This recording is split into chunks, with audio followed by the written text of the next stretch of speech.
Hey, this is the first episode of Unscripted Debates. This is where I don't set a script, I just set a topic. And then I have online resources to check, but I am not on a script. I make sure that my information, where I'm checking from, is correct, but this is not a scripted video. So let's get started today with this simple question. Is Rotten Tomatoes broken?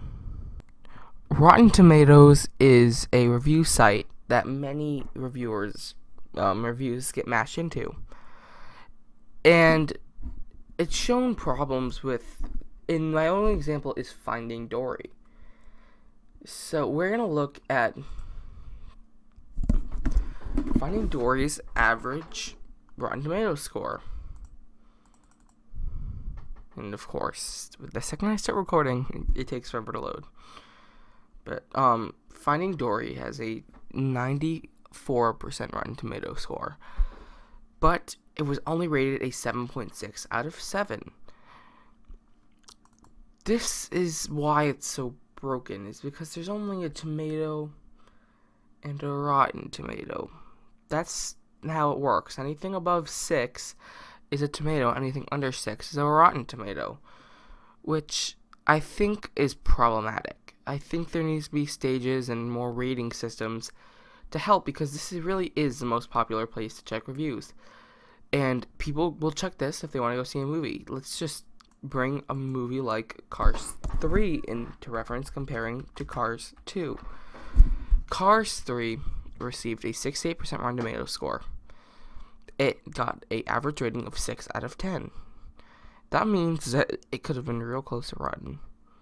Only a few people would have had to go from under that 6, and it would have been a Rotten movie, which is showcasing many of its problems.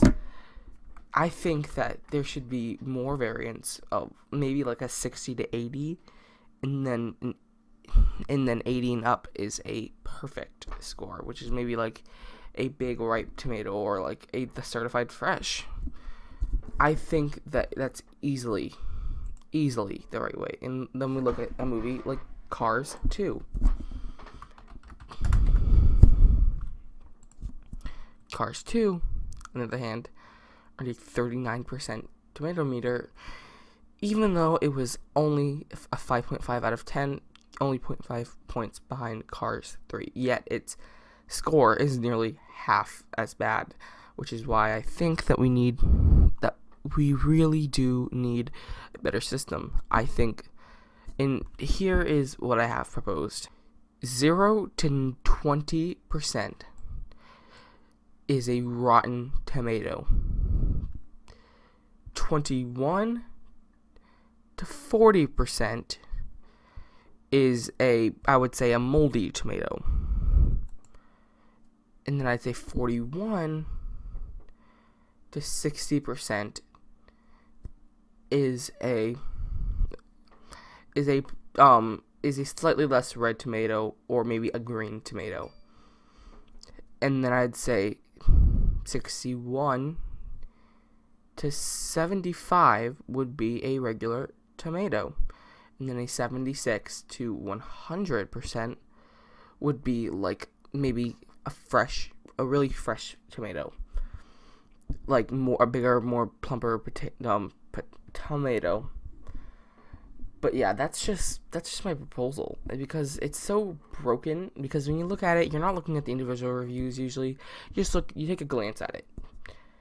A movie that gets a 5.5 out of 10, 5.5 out of 10 is not bad. It's mediocre. It means that the movie is probably not going to be that good, but does it mean that it warrants a rotten review? No. That's just crazy talk. But this was my unscripted debate. Of course, my opinions will change if I educate myself more, and obviously I encourage you to challenge me down in the comments of why you think Rotten Tomatoes is actually a reliable source, and I might even have to change my opinion once I read your side of the story. But anyways, thank you guys for watching, and having a nice day.